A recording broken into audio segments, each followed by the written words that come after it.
Our final inductee this morning is Mr. Matthew Wombacher. Mr. Wombacher graduated from Winfield High School in 1990. After graduation, he served 10 years in the United States Coast Guard and in the United States Marine Corps.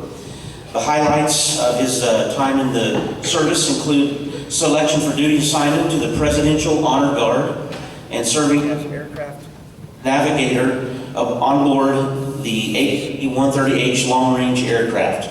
Mr. Wombacher is a graduate of the Federal Law Enforcement Training Center and the United States Secret Service Training Academy. He holds additional professional certification from the ASIS International Organization as a Certified Protection Professional. Mr. Wombacher is one of 3 United States members to have completed the United Kingdom Police Search Advisor and Security Coordinator courses from the United Kingdom's Police Staff College and the Police National Search Center. Currently, his career takes him to the Senior Executive Service and serves as the Director of the National Infrastructure Coordinating Center, which works hand in hand with the Homeland Security.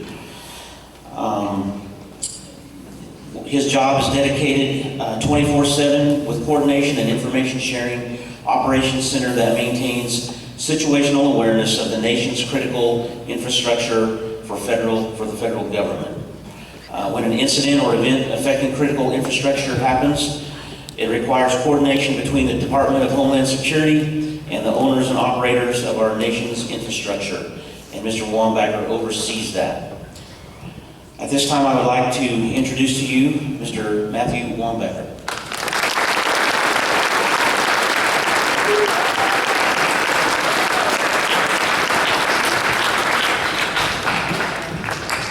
Okay, everybody can hear me all right? I just want to say thank you for the kind introduction and good morning. As you've heard, my name is Matt Wombacher. I'm a proud graduate of the class of 1990 from Winfield High School.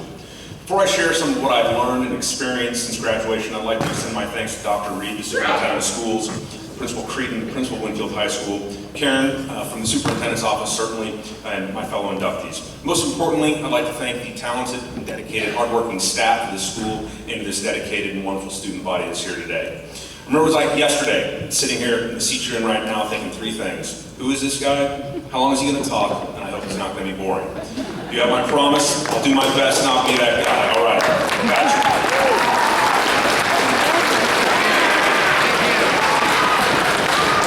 It's great to be back home and spend some time with you this morning. In fairness, I was a little worried when I received an email from Karen from the superintendent's office. I thought perhaps a library fine had come due with 28 years of compound interest. Probably caught up with me, or my diploma was being revoked. But to learn that I was being given this honor was a humbling moment. It's a moment that I hope some of you will experience in the next 20 to 30 years. Trust me, that time's going to fly by. During that time, it's important that you value every moment, that you seize and keep opportunity, that you always try to learn from your mistakes. You also have to remain committed to pursue excellence in whatever you choose to do next, be that attending a 4-year college, a technical university. You might choose to work in the trades, farming, or the energy business. My point is this: you have a world full of unlimited possibilities. My path was to wear the uniform in the United States, serving the armed forces. I'd like to give you a little bit of advice. If your plan involves military service, it's probably a good idea to discuss that range of options with your parents. When my parents returned from vacation, I let them know that I had joined the Marine Corps. Let's just say that my breaking news story was not received with the enthusiasm that I had hoped for. The simple truth of the matter was, my graduation from high school was at risk. I was at best a C- student. I was just getting by. And to be clear, it wasn't a matter of capability, but it was one of commitment. I knew in my gut that if I was to go to college, it would be a whole lot of fun, followed very quickly by a brilliant ending in which I would then join the Marine Corps. So in the interest of being efficient, I just figured I'd go ahead and join the Marines right off the bat. Like some of you, I felt a little lost. My core was looking to be part of something bigger than myself and something to belong to. The challenge of becoming a United States Marine spoke to me. Certainly not right for everyone, but it was right for me. In simple terms, it was the outcome that I needed. I'm completely confident that making the choice to join the U.S. military changed the trajectory of my life. So let's start there. I've been fortunate enough to serve our nation for almost 29 years. For the first 10, I served in both the U.S. Marine Corps and the United States Coast Guard. It was there where I began to learn about selfless service, teamwork, and many other important traits. It was then I began to understand the importance of that value system in my life. From that first moment, and each that would follow, until today and in the unknown tomorrow, simply put, values matter.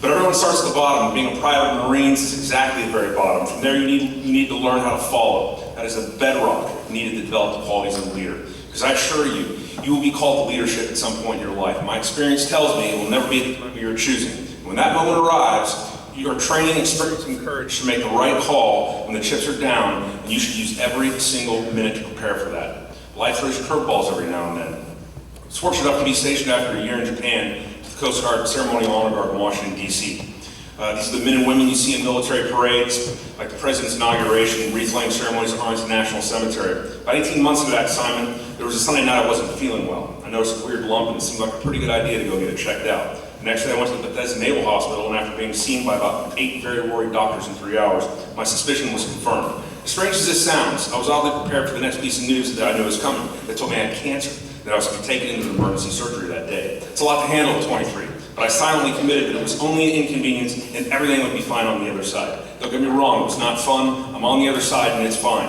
After a couple months of treatment, began talking to me being placed on medical retirement. You'll understand when you get out in the workforce that all organizations have rules. The military has rules for the rules, and I was being told that this was just simply the procedure, and there was no way around it. Simply, I wasn't going to be retired at 23 because I had things to do. Being medically retired, nowhere on my to-do list. Never willing to shy away from this challenge, I took this on head first. While probably breaking a few rules along the way, I learned to become my biggest advocate. You need to learn that too. While calling in just about every single favor that I had at that point. Guess what? I was able to stay in the military for another 5 years and realize one of my dreams is to serve as a part of Coast Guard Aviation. My point of telling you this personal story is that if you want something bad enough, you've got to go the distance to fight for it. You have to remain steadfast and determined. You'll never doubt your ability to achieve whatever you set out to do. Life doesn't happen on your schedule, but if you remain proactive and committed, you will prevail. So please remember one thing from today. You are never out of the fight. No matter how bad it might seem at that moment, it always gets better, and you have to believe in yourself. Then in 1997, I had a child on the way, and I wasn't interested in going to Alaska for the next 4 years after having spent the last 4 in sunny Florida. About 2.5 years before getting out of the military, I applied for a position with the United States Secret Service. At that time, it was a 2-year-long application process, and trust me, they learned everything there is to know about you. With only about 10% of all applicants getting hired, I knew that this was a tough road, but I wanted it. Armed with the knowledge that I needed to be way out in front of the long application process, I sat on the next task and kept looking forward. Always remember the importance of being proactive. That's been mentioned here a couple times today, and that is a key skill that will see success in your life. Beginning in January 2000, I served for 9 years in the United States Secret Service, and it was surreal. Here I am, a guy from Winfield, Kansas, crisscrossing the United States and seeing the corners of the globe, performing security duties for the President and the Vice President of the United States. I'm truly very long way from home at this point. Being a member of the Secret Service was a proud and immensely rewarding experience. While there I served with some of the finest men and women I'll ever know, and they're some of my greatest friends to this day. That work provided a ringside seat to history while experiencing places that few ever get to see. But while there I discovered unexpected things, and often in the strangest places. My travels took me all over the world, to Africa, the Middle East, Southeast Asia, South America, and many times more than once. What I began to realize is that most of the people I encountered wanted the same things that I did: a healthy family, for their children to be educated, successful, and happy, and for the place they lived to be safe. In some far-off place, I'd find myself in conversations about cars, where our families were from, and like every good Kansan, talk would always turn to the weather.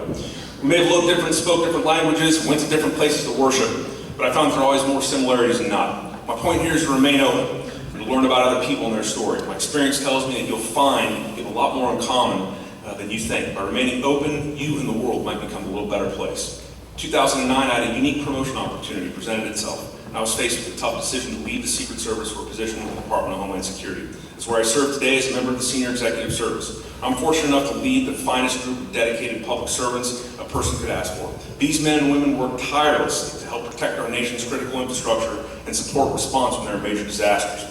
Last summer, during the devastating storms of Puerto Rico, Texas, Florida, and the U.S. Virgin Islands, I was brand new in the current position I'm in. I had only been promoted into the job a month prior to that.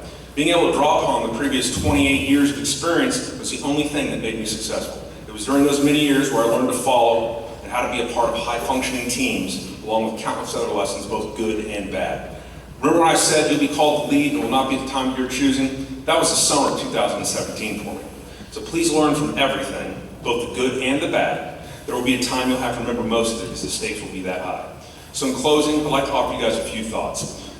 Life is a full contact Life is a full contact sport. You're either watching it happen or you're making it happen. And I'll tell you one thing, doing the latter will lead to a whole lot less regret. Nothing just happens. If you want something bad enough, you gotta work for it. I hold it as truth that most rewarding things generally require the hardest amount of work. If you're the smartest person in the room, you're probably in the wrong room. I'll tell you that you will always learn more when you're listening. At some point, you have to take a leap into the unknown, but I would offer encouragement you make sure there's water in that pool before you jump into it. Never be afraid to ask for help. To ask for help is not a display of weakness, but it's one of great courage and strength. And always treat people with dignity, kindness, and respect, and always stand up for those less fortunate than you. So even if you're on the brink of not graduating from high school, and you secretly join the Marines, you have a world filled with unlimited possibilities. You just have to match the desire and passion with lots of hard work. And trust me when I say it's well worth it. To everyone here today, I wish for your courage and the choices you make for your future and for your continued success. Thank you very much for having me here today.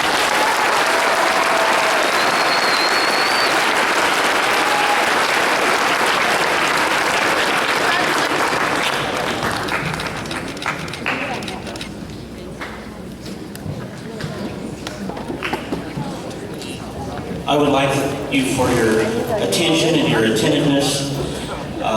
We got a chance to listen to three very distinguished graduates of Winfield High School.